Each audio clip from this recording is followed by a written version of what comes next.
This is Fred Beck from Fred Talks Fighting, proudly sponsored by Boohoo Man. I'm joined over Zoom by KSI's coach, Alexis. Alexis, I'm sorry I can't do it right now in person down in the gym. I'm over out here in America, so I have to do it over Zoom. But before we get into things, how's life with you? How's everything down at Shoot Yeah, Fighter? yeah, super busy. Got loads of fights. Got a big fight this weekend. Got Derek Chisora against Joe the Juggernaut Joyce headlining in the O2 Arena. So another sort of main event big fight.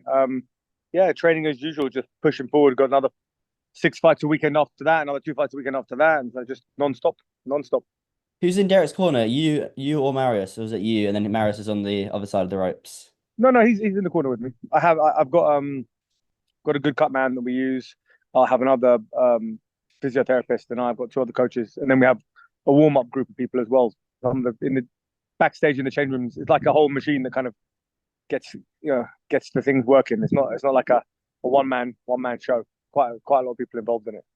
A big team for sure. So let's Yeah, go straight into it. The main kind of breaking news that KSI is out of the main event between him versus Slim and Anthony Taylor due to an injury. Can you tell me a little bit more about this, Alexis, being his coach?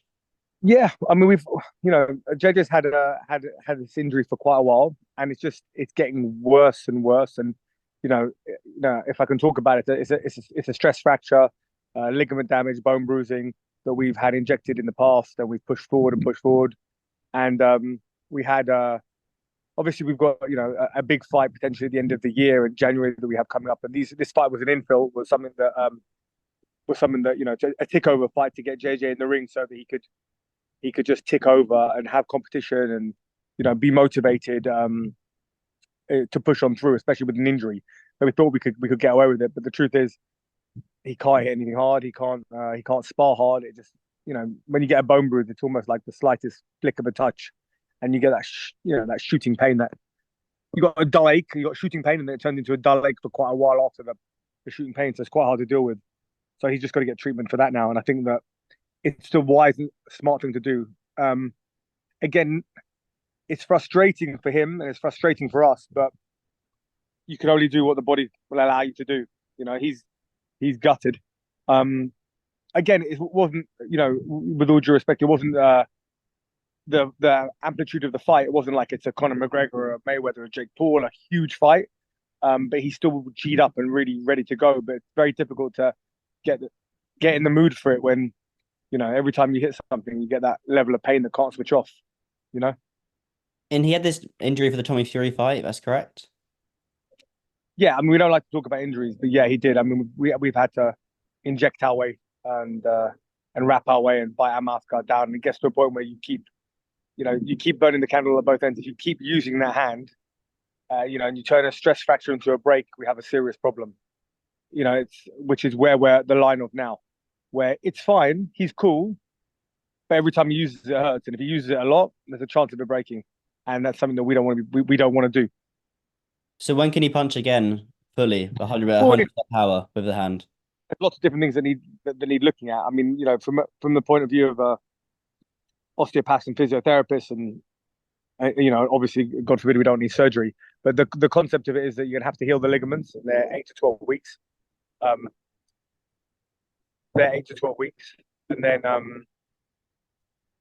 then we'll have to get a rescan, and then see what the damage is like of the swelling and the infusion underneath the fat pad of the knuckle, and then assess it from there. You'll have to bit by bit it. It's something that if you look at it now, you obviously with fighters and boxers and punchers, you've always got damage. There's always damage to the hands, so it's identifying what's a fresh damage and what's old damage, and then you see that with the levels of infusion, like swelling inside the joints and around the joints, and then the integrity of the ligaments, whether or not they have their integrity.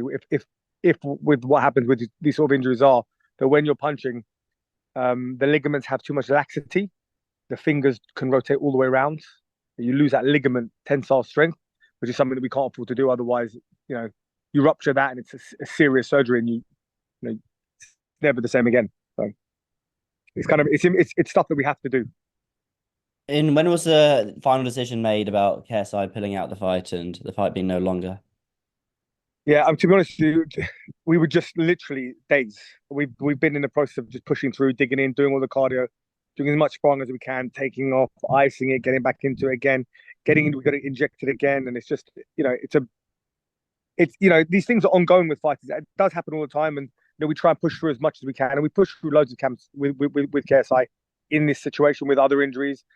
He's had broken noses, broken hands, fractures that we've managed to push through because they're in places that we can avoid using. We can strategically work our way around it. With a damaged hand, it's not much you can really do from a sparring point of view. Mhm. Yeah, it's a pretty difficult situation to be in, especially for a boxer, and hand injuries are the worst sort of niggles you could possibly have.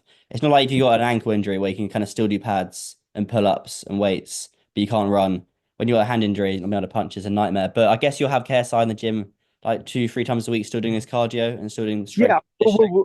we have to. Yeah, we'll dig in. We'll be pushing in. We can work technical concepts of where to step, what to do, scenarios, positional work, that sort of stuff. But impact is really the key.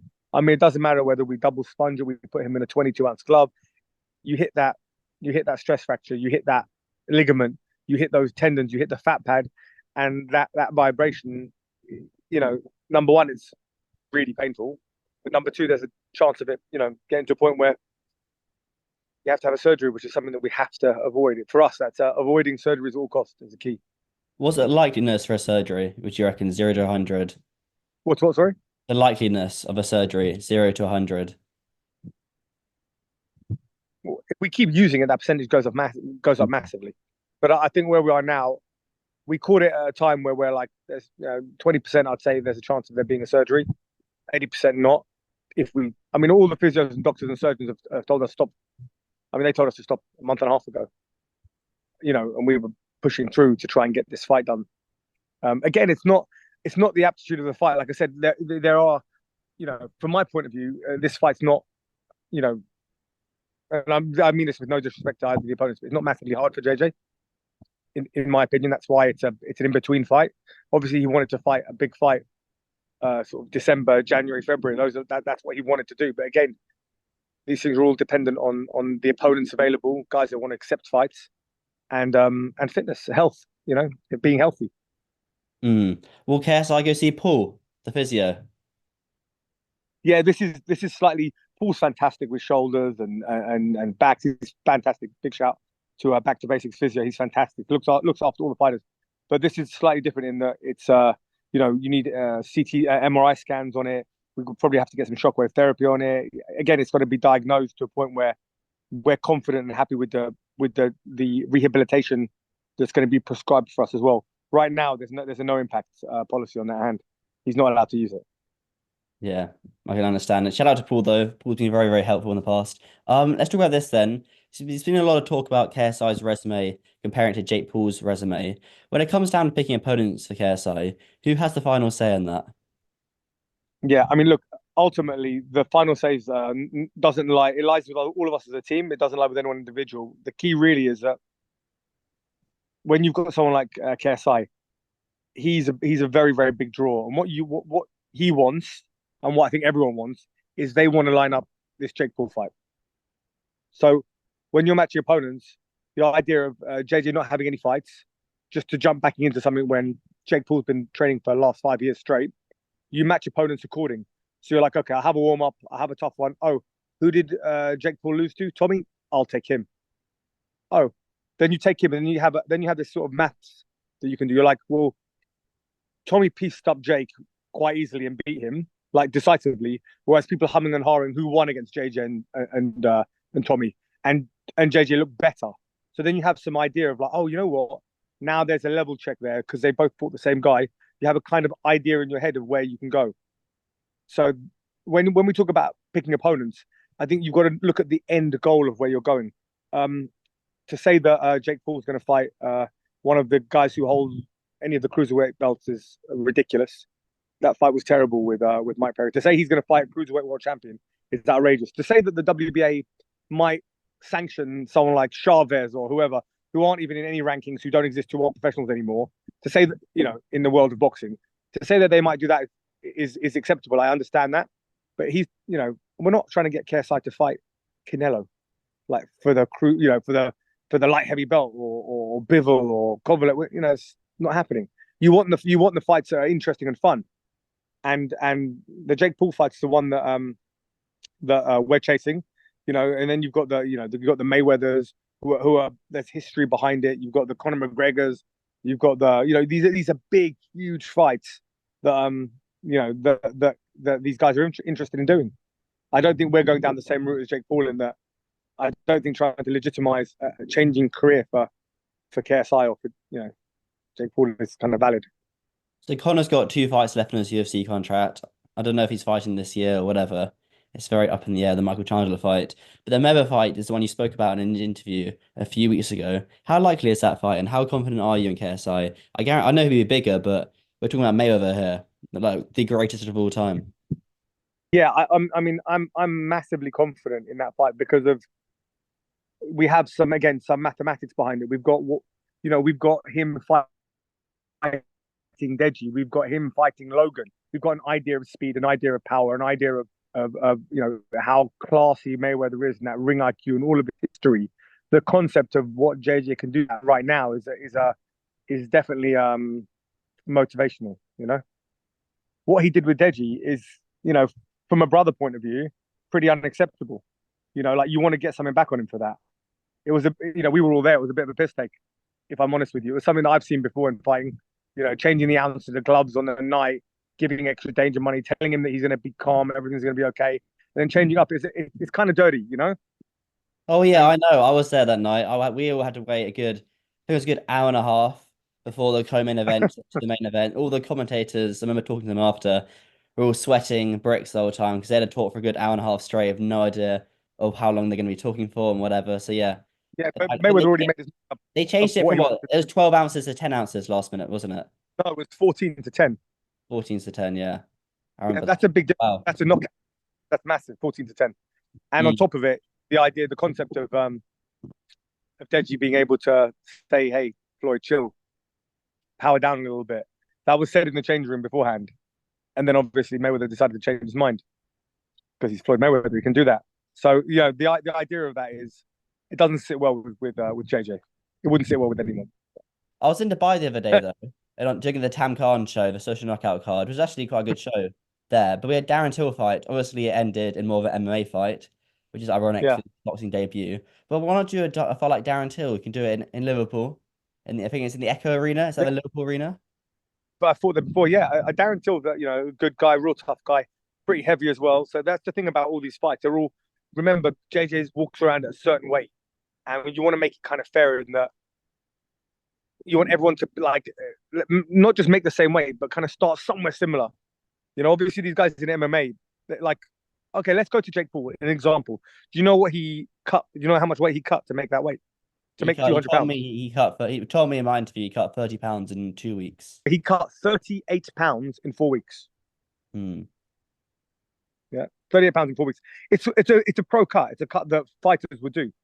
Now he's been doing this for a number of years longer, so he's obviously getting better at weight cutting. Some guys cut a lot more than that. Crazy enough, it sounds, but KSI's natural weight isn't that heavy, so we still want the fight. So we're coming up in weight, but there's a point where we're saying, okay, I'll tell you what, we're going to fight. Let's say we KSI fought Tommy at 183, right? Yes. Sorry, no, and and Jake fought Tommy at 183, 185, right? Jay fought Tommy at 185, correct? Yeah, I think one of them was 183. I think Tommy weighed in at 183 or Jake weighed in at 183. But anyway, regardless of let's say we agreed and we all fought the same weight at 185. That would be feasible because we could all cut from around the same place. But when you start fighting at 200 and you've got someone at 240 and they're cutting the extra 40 pounds to make the 200, it's a little different. Do you understand what I mean? So the idea that Jake Paul, as a good example, said he'd fight Nate Diaz in MMA at 185, right? Yes. Why can't he fight KSI at 185 then? We'll go up even more. What's the problem with fighting? I think the thing that's stopping it, I don't think how much. I think it's more Nikiska not wanting to do business with Mams and or the clashes. I feel that's where it No, comes from. exactly what it is. I can tell you exactly what it is. This is the exact reason why Jake Paul won't fight KSI. It's because if he loses all of his money fights and he has nothing. It's too risky to fight KSI. If he loses, there's no Mike Tyson, there's no paper, there's no boxing for the WBA. There's no all his career is completely gone in boxing. That whole scene of what he's trying to create goes. It's too risky a fight to fight KSI because we're hunting for that fight. Instead of saying a 170, 175, 180, we said we'll take it at 185. There'll be no rehydration clause, and we'll fight in America. I don't really understand what the issue is. By the way, when do you want to fight? December? No. January? Sure. Okay, cool. February? Cool. No, no problem. Whatever. Imagine that's how easy the negotiations. Sure, 50-50 split. Whatever. It isn't that hard to do this now because we've actually understood where we're at with this situation. The situation is he doesn't really want to do it because if something goes wrong for him, he has too much to lose. That's where we're at. So I genuinely feel that we should make that fight. That's a fight that everyone wants to see. Everyone wants to draw a line under this fight because it's been going on for so long. There isn't an issue with it. It should just get done. Like from a negotiating point of view, we're giving the weight, we're giving the location, we're giving the split. I haven't got a clue why you can't make this fight unless you're scared to make the fight. Forget about weight draining people. Forget about percentage shares. Forget about misfits or MVP everything's going to be down the line. It's not a hard fight to make now. Not for us. But Mams is giving his opinion on it, and he says, "I don't think it ever happens." Do you agree with that? Do you think it ever happens now, or is that fight just? No, I think it'll have to happen. Look, I think realistically speaking, where do you think Jake's going to go with his career? Well, I guess I guess he'll just carry on doing the MMA fighters, boxers, and try and work his way up and see as far as he goes. Get it? I think he'll fight. I think honestly, I think he'll fight Chavez for the WBA regular title or something like that in like 5-6 fights down the line. I think he'll probably fight him next. I think he'll probably fight him. And I mean, a good time will be next year to do it. If they're smart, they'll do it on Cinco de Mayo. They'll do it in May, Day of the Dead. So always big Mexican fights happen on those sort of days. It's a great time to do it, but it's not relevant. I mean, like you said, or like we know, the Jake Paul versus sorry, what fight was it? This just happened. Jake Paul versus Mike Perry. Sorry, yeah, the Perry fight that did 100. That did 80,000 buys. That was a low level pay per view. It was a low level pay per view show. When KSI fights, it's 1.3 million, but they're huge buys. They're different numbers.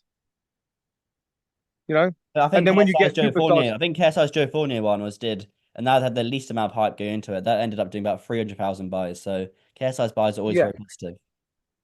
Yeah, and when you get two superstars, like not a lot of people are interested. I mean, people might want to see Jake or KSI get beaten up by a random MMA fighter or whatever, but they're not really. They want to see their fan base want to see them fight each other. That's the exciting part of all of it, Or they want to see them fight someone better. So when they get someone like Tommy or a Mayweather or whoever, someone much better, in that of equal stature, as in like, a winning record, the same age, not past it, the same sport. These things genuinely matter, It's difficult to bring a footballer in to have a boxing match, unless you're not a boxer. Well, keep your eyes peeled. What I mean? We say that, Alexis. Keep your eyes peeled on the Misfits 13 card. We've got a few surprises on there for sure. I'm all good so long as you don't have one person that's a pro boxer and the other person who doesn't pro box fighting them. If that makes sense. Yes, yeah. Like you know what I mean. I don't mind if it's like a race car driver against a footballer or whatever. Do you know what I mean? Because then they're not boxers. But what I mean is like bare knuckle is a very different sport to boxing. It's very, very different. Getting hit with a bare knuckle is massively different. You take it differently. You're very hesitant going in there, and it's really difficult. The concept of getting hit with a 10-ounce glove is very different to getting hit with a. And also, weirdly enough, a weird choice of gloves for Mike Perry as well, fighting in Rivals. Why? Because Rivals are notoriously padded gloves. They're a boxer's glove. They save your hands, whereas Grant's are a puncher's glove. How come Ryan Garcia fights in Rivals? Maybe it's his hands. A lot of time, people who volume punch, they tend to have more padded gloves because they punch all the time and they save their hands. Whereas a lot of heavy punchers tend to use like Grants or Flies or Reyes 10, stuff that have horsehair but don't have much padding. So Okay. it's interesting that he chose to have a padded glove, and Jake had a pair of Grants. And why does Jake But they're always bespoke. have the white and black gloves? Is it just like another little anomaly almost? Just Yeah, try. I guess it's his thing. But those gloves look mighty small. They look really really well made. But Elvis Grant, I'm gonna seeing Elvis Grant walk past me there. He was there at the fight, head of Grant Gloves. Yeah, he's fantastic. Before Grant's we wrap this up, fantastic. Alexis, anything else coming up for you? Any of your guys fighting out next? Yeah, this Saturday we've got the big one in the O2 Arena with Derek Chisora and Joe Joyce. So that's it's going to be a big fight, and then we've got a bunch of professionals fighting. They're like first five fights, 1 to 5 fights the week after, um, in Indigo in the O2, so the smaller arena. Yeah, yeah, I've been there a few times.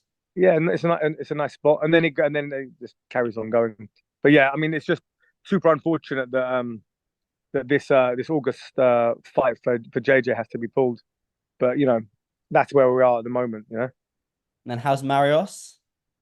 He's good, very well, very well. Yeah, we're all just working hard. We've got loads of camps at the moment, so he's pulling up the other half of them. So all the fitness work, all the extracurricular work, he's on top of for me, and then the coaching stuff we get twice a day on. So Well, I busy. saw Marios in the background where Deji was sparring down the other Street Fighters gym, the new one, and Marios is Yeah, back there, Deji sparring Neon.